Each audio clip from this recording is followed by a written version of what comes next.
Welcome aboard the Clue Crew Mystery Channel. We're talking today with author Wendy Nugent. Hello. And today we are going to be interviewing Michele Pariza Wacek, and she is a USA Today Bestselling award-winning author. Michele taught herself to read at 3 years old because she wanted to write stories so badly. And it took some time and some detours, but now she does spend much of her time writing stories, mystery stories to be exact. They're clean and twisty and range from psychological thrillers to cozies with a dash of romance and supernatural thrown into the mix. If that wasn't enough, she posts lots of fun things on her blog, including short stories, puzzles, recipes, and more at mpwnovels.com. We'll have a link down below. So Michele grew up in Wisconsin, hence why all of her books take place there, and still visits regularly. But she herself has escaped the cold and now lives in the mountains of Prescott, Arizona, with her husband and southern squirrel hunter Cassie.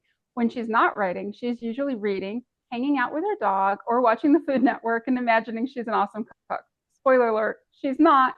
Luckily for the whole family, Mr. PW is in charge of cooking. And that she had that part. I'm not saying she's a bad cook. It's definitely my part. Well, welcome. We're so glad to have you. Michele is our November Mystery of the Month author, and we're very excited to have her. And she is launching a new book. So her new book will be coming out. And so if you would like to be a part of our book club and get to know Michele better and read her book, please come on in and join the book club. We've got links down below. It's actually even more than a new book. It's a new series. So it's all new, very new. So All a new new. book one, a new book series, a new book, everything. That's always so much fun. That sounds so exciting. I'm looking forward to it. This first set of questions, Michele, is about becoming an author. What inspired you to become a mystery author? Well, I think probably because all I did was read mysteries when I was growing up. So, because I've tried to write other things. I tried writing a couple of romances, but I always end up with a mystery in there. So it's just really, it's sometimes you just can't escape what you're supposed to. But I suspect part of it is, when I was growing up, I read like I didn't read that much Nancy Drew, but I read a lot of Trixie Belden. I was a huge Trixie Belden fan. So Yeah, same here. I Same know. here. So I read tons of those. And then I also read a lot of Gen Xers. I read way too much Stephen King growing up. I saw a really funny meme once that it's like the reason why Gen Xers are crazy because they all read Stephen King books when they were too young. At like 9 years old, yeah. I know. I was about 9 years old and I read The Shining. I mean, what were they doing reading that? And then also Flowers in the Attic. So I mean, we were all like everything was just was Nobody was paying attention to us. We were no, we're busy quiet. They're reading a book. We're fine. Everything's fine. It's all fine. Exactly. You just flooded me with so many memories. I'm still a huge Stephen King fan. He's changed how his writing style, but still extremely interesting. He knows how to tell a story, that's for sure. That is for sure. And if I suspected a murder in his hometown, I would probably knock on his door. You think everybody would, so he probably tries to always have an alibi every night just to make sure. So, Michele, what do you wish you'd known when you first started writing? Well, I think probably is, I guess so I could, this is a little esoteric, but I think part of it is when I was really young. I mean, I started writing stories because I taught myself to read when I was 3. So I was really writing stories my entire time. And I think I allowed myself to get derailed and in college, and I ended up pursuing another path, which was I actually built a copywriting company, which is writing promotional materials for business, nothing to do with like IPs and intellectual property and stuff like that. That's all attorney, legal, boring stuff.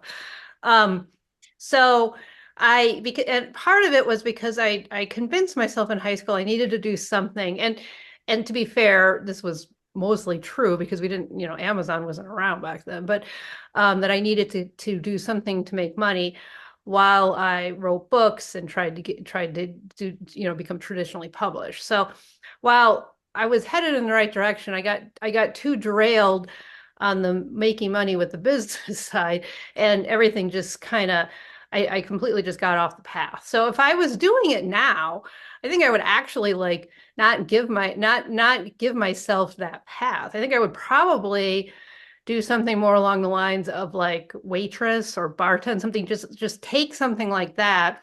That was more, because then I would be more motivated to actually get an agent and get a book actually published. I actually You're did right. have Back an agent. when we were graduating college, like being a full-time author, it was such a rarity, and you had to have That like all the pieces had to align. You couldn't make your destiny yourself the way you can now.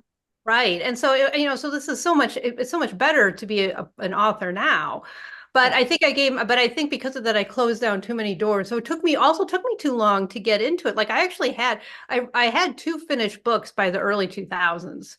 And Mhm. so I could have, and I had people telling me, publish them on, do this Kindle thing, publish on Kindle. Cause nobody, 2005, 2006, try this Kindle thing. And I probably could have been in the early wave with my two little books and made, a bunch of money and gotten started. Instead, it took me until 2015 before I actually finally got my act together and just got 15 was those. still pretty, that's still pretty new or It pretty, was still pretty, you're pretty early. I didn't have any backup at that point. So it wasn't Yeah. like, I know like you hear some stories like 2011, 2012, people would put a book up there and it would just be like, go Yeah. gangbusters. I'd missed that wave. So Yeah. so now I was kind of in more of the second wave, and I didn't have any, I wasn't writing as regularly then. So it took longer, but I think 2019 was when I got another, like a book a fresh book that I just written up. So everything just took longer.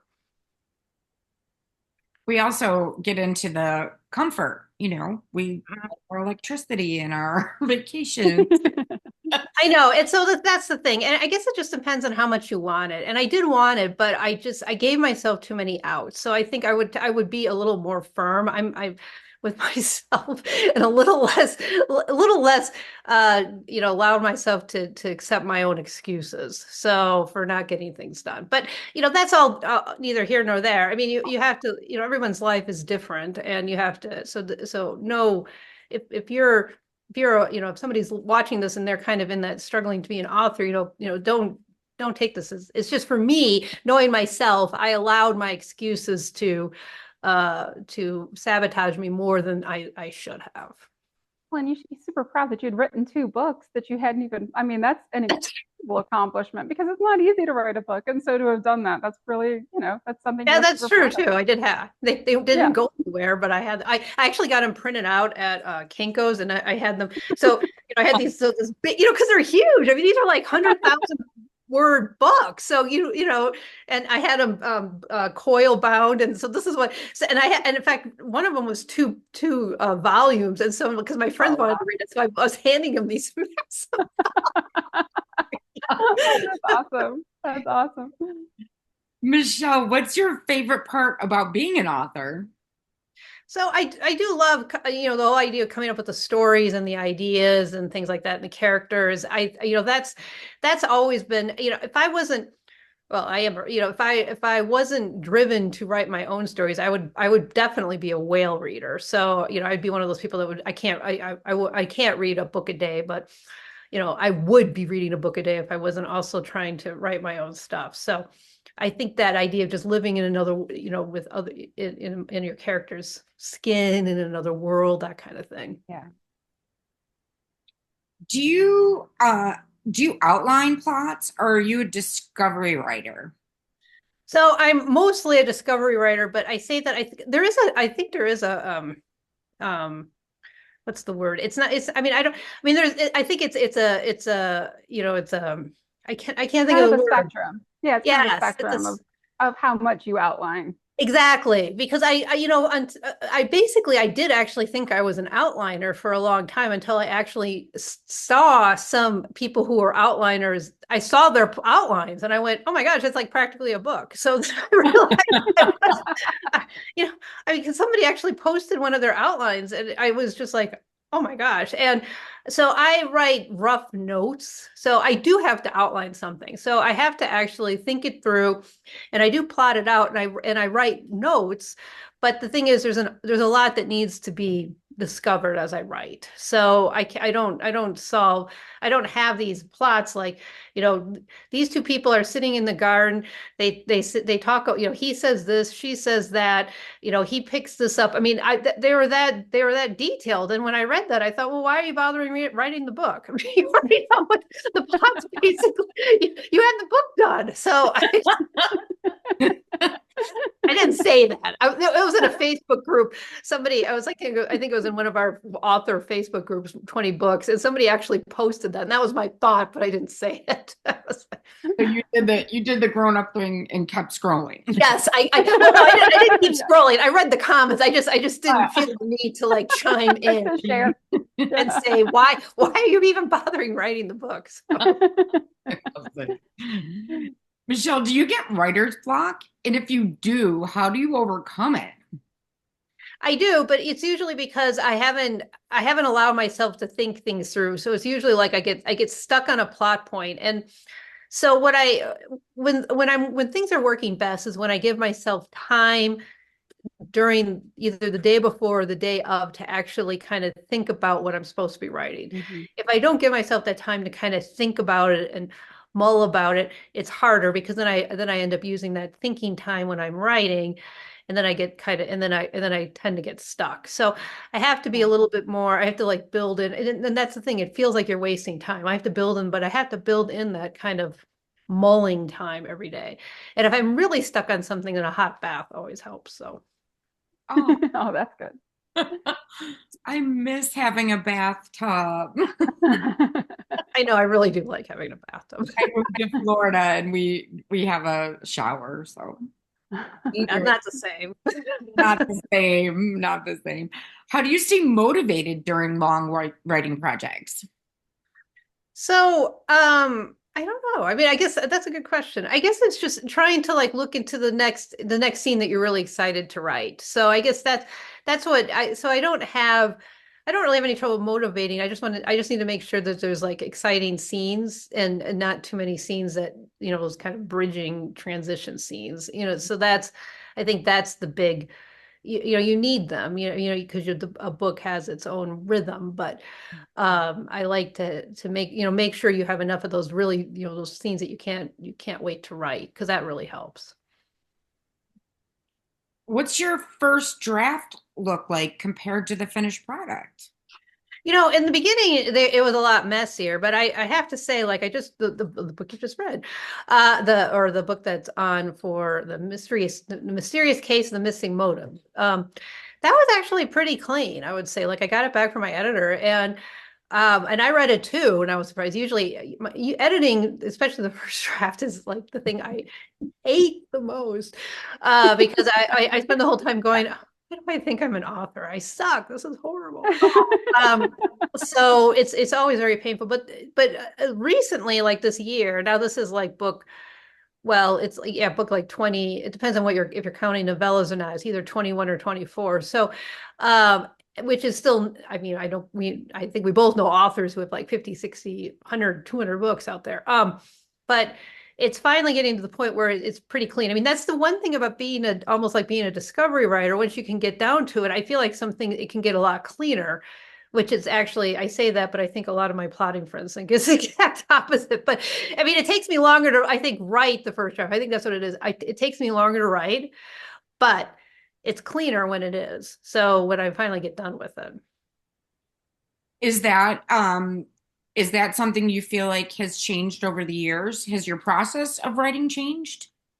No, I've always been that's discovery, right? I've always been like, I need to see, like, I can see the next 10,000 words till I get close to the end, and then I can see the whole thing. So it's always bunches, and it does almost feel like that. And I do have to write some notes. If I don't have any notes, then it is a lot harder. But no, my process hasn't changed. It's just, it's gotten easier. Better at it with better. practice. Yeah. You know, it's kind of always frustrating that people start with your first book and work through your catalog because you're like, but I'm so much better by the, as I keep going. I know. And my first book I wrote was in third person, and then I switched to first. And first has been a lot easier for me than third person. Every now and then I'll still write something in third person, but first person has always felt better. I love the fact we live in an age where first person, everyone's writing first person. But third, yeah, I know. So when I look at that, when I look at something like that, especially that book, because that book is so different from my other ones, and I'm like, oh my gosh. Let's talk a little bit about the book. What inspired you to write this particular mystery novel? Okay, so I have to explain a little bit of how the other thing that I do that's a little different is everything that I write is interconnected. And I mean that the psychological thrillers and the cozies. So the first two books take place in this town called Riverview.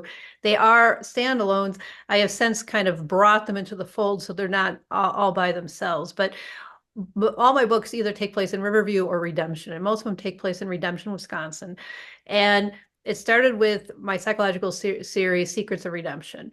So that was the first series. And then there's a character in that book, Charlie Kingsley, who is known as Aunt Charlie. And she's actually dead in the beginning of the book, but she talks to Becca through dreams. I'm not really saying, I mean, this happens really fast. So it's a haunted book, but it's not a haunted book in the sense of an actual talking ghost. Like I know some paranormal cozies. It's more like realistic hauntings, I guess you could say, like something you'd see on like these haunting documentaries. So anyway, so Charlie just would not leave me alone.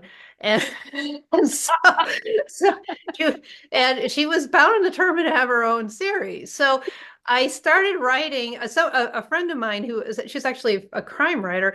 She invited me to be in an anthology and have a story in there, and it had to be a female sleuth. Well, I didn't have, and she didn't call it a sleuth. I think, well, it was a sleuth, but she wasn't. It wasn't really even a cozy anthology. It was like a crime thriller anthology. So I thought, okay, well, I'll do something with Charlie.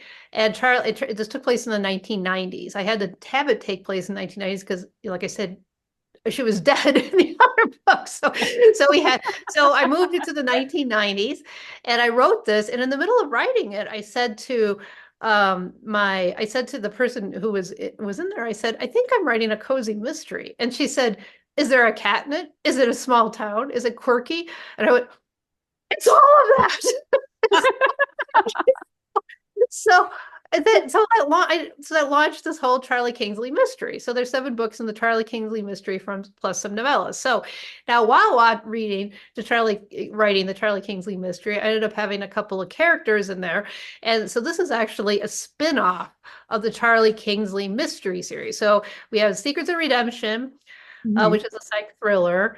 And then and then that's complete at 9 books, but it's still clean. That's the thing. It's a clean psychological thriller series. There's no swearing, no, I mean, there's violent, but I mean, very mild violence, no gore, that kind of thing, no on-screen sex. I'm just doing a spin-off psychological thriller series of that book. And then I've got the Cozies, which take place in 1990, Charlie Kingsley Mysteries. And then this is a spinoff of the Charlie Kingsley Mysteries, which is Silver Sleuth. And we meet a new character, Emily, who has come. So it's told from her point of view, and her aunt was one of the characters in the Charlie Kingsley Mysteries. So everything is very, very, very interconnected. And it's also dealing with cold cases, because I thought that would be interesting, because Redemption itself is a very haunted town. Sounds interesting. I'm excited to read your books. Did you always know how the book was going to end, or did it evolve as you were writing it? I always knew how it was going to end, but the thing is, because when you're kind of a discovery writer, there's always something that happens. I don't think there's only been one book that I wrote that but I never actually finished it. So this is probably a key, where somewhere in the middle, I realized I had killed the wrong person. Oh. And so I had the wrong murder victim. But that book was I wrote 50,000 words, and it was such a hot mess. I don't think I can ever fix it. That that's probably that is one problem with being a discovery writer, is that occasionally you write yourself into such a corner and then you go back and you look at it and the whole thing is just a complete and utter disaster. But otherwise, yes, I usually know how the book, when I start a book, I usually am very clear how the book begins and how the book's going to end. It's the middle that's kind of, how I get from point A to point B that's got to kind of work itself out. Is there a scene or a chapter you found particularly challenging to write in this book? No, this book actually, that was the thing. This book actually came up really quickly. It's funnier than I think than my other books. I feel like because of my psych thriller and reading Stephen King and Flowers of the Attic, my cozies, I don't want to, my cozies are I write twisty cozy mysteries, which is what I like to say, but I mean, they're twisty. They're more like Agatha Christie. So they're twisty and they can have dark themes. So this series, another reason why I wanted to do the series is because I wanted to do something that was I'm a terrible right to market kind of writer, but I wanted to do something that fit more the cozy genre. So this is much lighter. It's much funnier. I kept it shorter because I think part of my problem is when I let the books get too long, then they tend to get darker. So this is a little shorter than the other ones, but that was good because then I think I was able to keep it more lighter, funnier. I put in, with these characters, I've got a lot of pets in this one. I got a dog, I got a couple of cats. So there's just a lot of, it's kind of more of I tried to do more of a goofball approach, but it still has a good mystery and it still has kind of a twist in there. Was that a hard transition for you to make? Surprisingly, no. I thought it would be. I really did because everything, but I decided that I really wanted to try something a little new because there is humor in the Charlie Kingsley. So I don't want to say that. I mean, there is humor, but some of it, like Murder Among Friends, which I really liked that book, but like that one, I had a lot of trouble trying to put the humor in because that one it was like, it's 5 friends go into the woods, but only 4 come back. So, I mean, it's a great preface. I love the preface. But unfortunately, when you go into something like that, it can get really dark and you're like, and I'm like in the middle of this. And you're living in the book as you're writing it for months at a time. So that's a hard place to be. I think that's what attracted me to the cozy mysteries was that I don't want to live in like this horror-filled world. I want to live someplace where it's kind of funny and light and there's silly things happening. And yeah. But I think this time of year, yeah, and this is, that's why I also like being back in the 90s. I mean, this, there are times this kind of sucks. I mean, the fact that we have Amazon and we can be self-published authors is so much better than the 90s, but a lot of other things are not better. So I think it's another thing too, that why I like being back in the 90s. So, and capturing that. What life experiences have most influenced your writing? I don't know. I feel like in so many ways I'm so boring. So maybe that's part of it. So I live so much in my head that I can write this stuff because unfortunately, really I don't put my family members. Who is that did that? The Prince of Tides or the Prince. Barbara Streisand was in that movie. Oh, that's Prince of Tides. I think that's Prince of Tides. Yeah, yeah. Yeah, and he, how when they came out, like he put like his entire family history and all his family members, and they all hated him because he was kept writing about that. So none of my family members get into my books, and there's nothing that I've experienced in real. It's more like, what would happen if 5 friends went in the woods and only 4 came out? Let's write about that. And all her friends are side-eyeing her when she wants to go for a walk now. Oh, it's so funny. My friends will say, like, if anything ever happens to your husband, you do know what's going to happen, right? Yeah, and our search history is never really very good when you write these. It really isn't. The police looking through your Google search history, it would be bad. Yes. Michele, how do you find inspiration for new books? It's really, I think a lot of it is very plot based.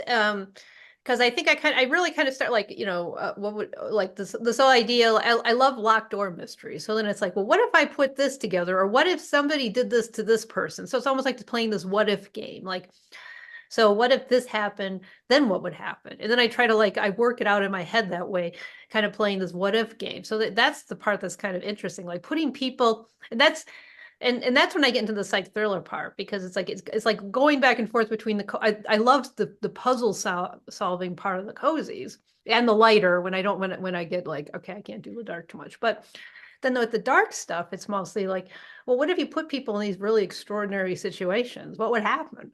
And then playing with that. And so that's kind of what it is. It's like putting people in unusual situations and then seeing what happens. That's pretty cool. How do your personal interests and hobbies influence your storytelling? Bless you, by the way. Okay. So what did you say? I'm sorry, I missed the question. It's okay. How do your personal interests and hobbies influence your writing or your storytelling, I meant? So in this book, I would say I put in all my stuff about owning a business, because I've had my own copywriting business since 1998. I mean, and I still have some clients. So that was the other thing that was interesting too, is even though this was it's the name of the series is the Redemption Detective Agency. So it has nothing to do with writing copy. But I've worked, the beauty of what I've done I've been a consultant for so many different types of businesses. So I have an idea of how businesses are run. So I was able to so that part was really that was another thing that was really fun about this book, is I was able to create this character of somebody who really didn't need the business to succeed, and had no idea how to run a business.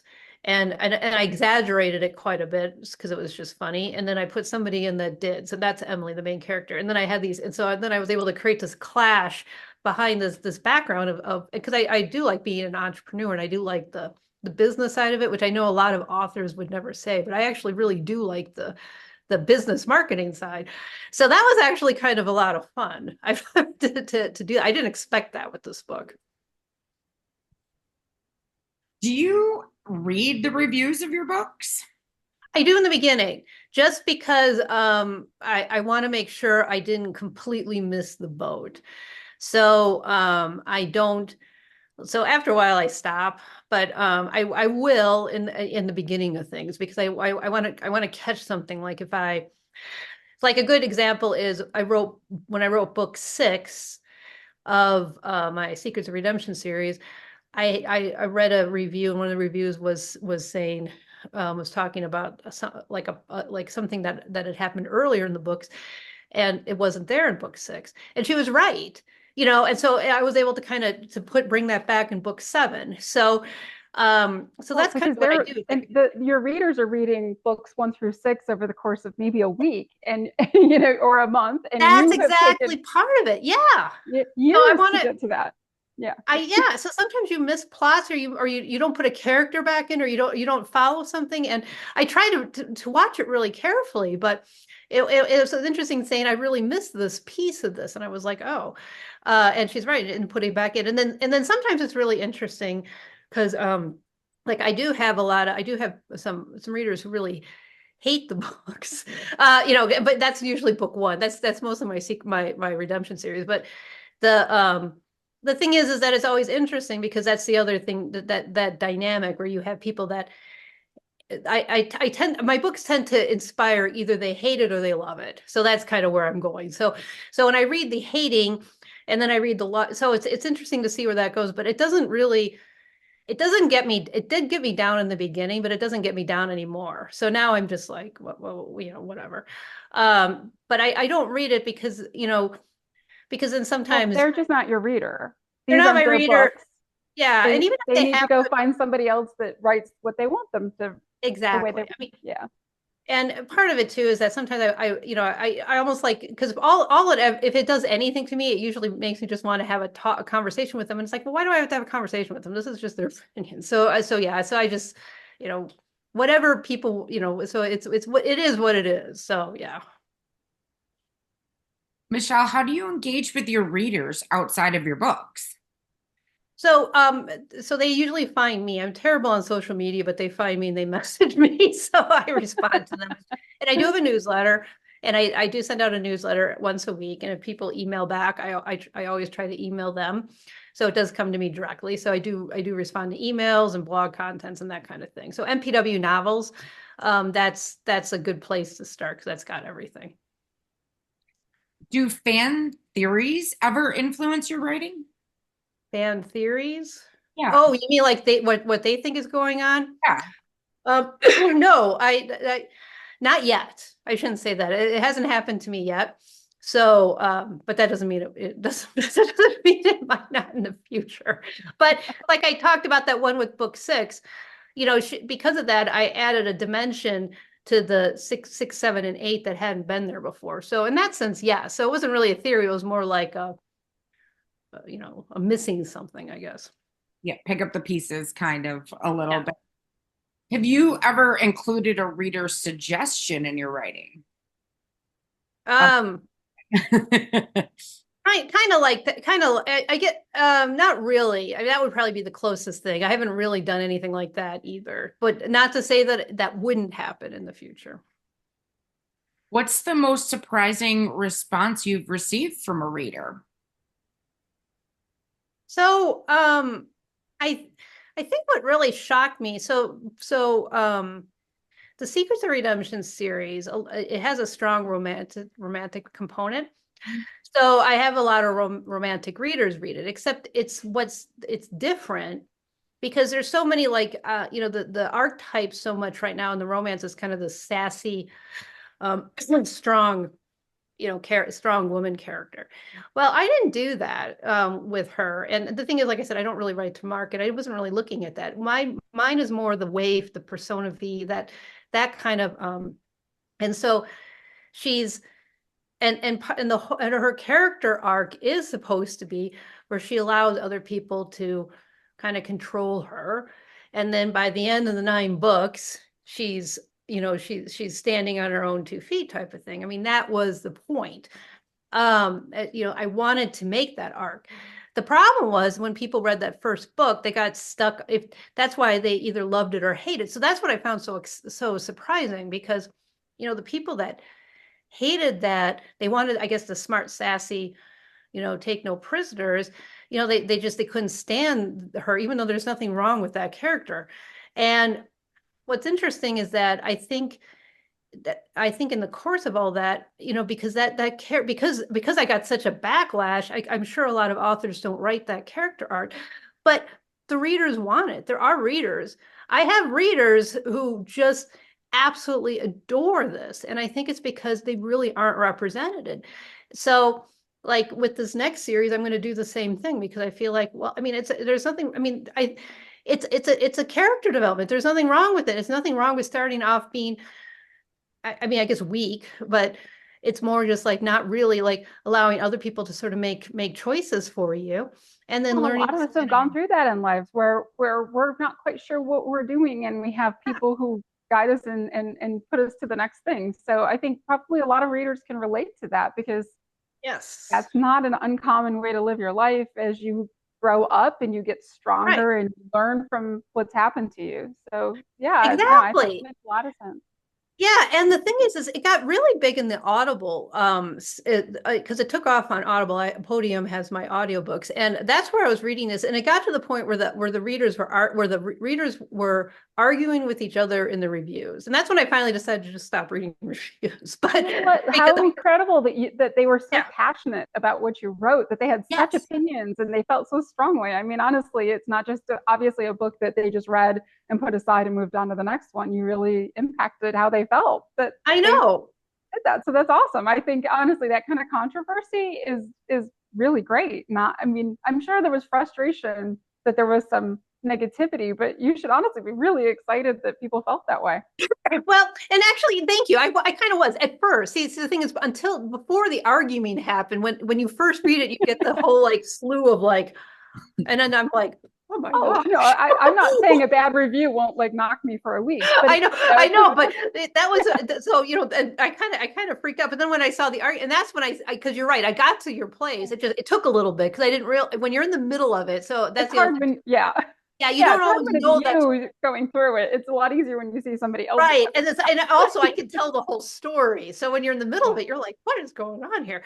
But that's exactly what happened. And that's the thing. So you have the readers that were standing up for me, and you have readers that were, but it was provoking very passionate responses. But like if you read Colleen Hoover's books, then you start to realize it happens to a lot of really, really famous, like Colleen Hoover's her Verity book. Oh my gosh, half the people hate it, half the people love it. And then and like Frida, she's the big Frida McFadden. She's a huge psych thriller fan. I'm in a group, psych thriller readers that's got 1 million readers, and I swear every week there is I hate Frida. Who else here hate? Am I the only person who hates Frida books every week? I mean, I don't. She's in that group. I mean, she's just. I mean, she's got her books regularly are in the top 10 of Amazon. Like It's she like usually, hate away, I haters. know.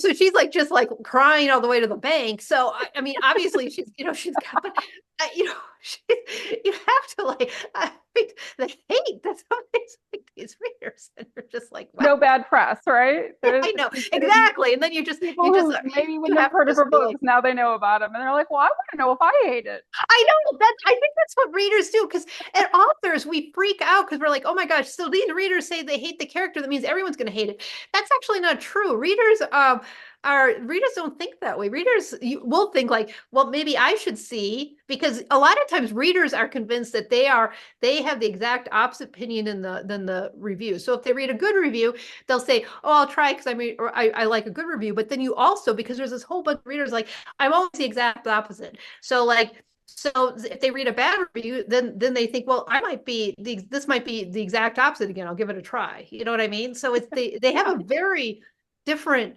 view of it. They don't read a bad review and think, oh, that's it, I'm never going to try that author. They don't think that at all. That's very true, and a good way to look at it when you get one that's a clunker. Yeah. And some of them are so stupid. Like I had one that said, and it happened early on and so then it drags your stars down. That's the other thing too. Everyone thinks, oh, it drags. But I had one that happened. It was a 1 star, and they're like, I hate psych thrillers. I never should have read this book. I couldn't barely read Why it. did you? It's a psych thriller. It's like, it says very clearly it's a psych thriller. So why did you waste your time? I don't. Yeah. They forgot they hated psych thriller. I know. You obviously wrote like a great psych thriller because they were very clear. Nope, don't like this one either. It's exactly. So I don't like it. So again, exactly. So a reader reading that would be like, I love psych thrillers. I better pick this up. So a lot of times those negative reviews actually, or like if you read, like one of my friends reads a lot of clean, sweet romances, and when she's reading the comments, she always gets it's like not enough sex, not enough sex. But except that's the exact opposite, because she doesn't want the sex. So she's like, yes. And she's also thinking, you idiot! It says, they're clean or sweet in the review. So much. I love it. I love it. I love it. Michele, what is the best way for readers to support you? So if you want to, I have a store, mpwnovels.com. Yep. Not all my, I shouldn't say, all my books are there, but they might just be the paperback only or paperback audio. So it depends on what you want to look at. So you could probably start at mpwnovels.com just to see where the books are, and kind of, and then go from there. So, and then we'll have a link to that down below in the description box. So if you want to find her, you can go down and get to there and click on that link. It'll take you to her website for a store. Wonderful. Well, thank you so much for coming on. And as we said earlier, this her book is going to be our featured book for November for the Clue Crew Mystery Book Club. So if you would like to read it, you can come and join the book club. And in addition to this interview, we're going to do another in-depth interview with Michele that will go live in the book club in November. And you'll get to know her even better and more about her writing process and who she is as a person and as an author. And we'd really love to have you come and join the book club and be a part of it. Like she was saying, life can be a little stressful, and it's nice to have a community of like-minded readers and friends already built in, and get to know each other and have a little community of support of other people who are like you and enjoy the same kinds of things you do, because the world can be kind of isolating these days and we do so many things online. So we've taken that concept and put it into this virtual book club. So we would love to have you, and you can get Michelle's books everywhere books are sold as well. So if you want to go to Amazon or to her website, but we really appreciate people who come and support us by buying our books directly from our website instead of doing it through Amazon. So that link will be down below in the description. And thank you so much, Michele, and we will see you again in the next video. Thank you so much for having me. Oh, we're thrilled. Thank you. Bye-bye. And Michele, thank you.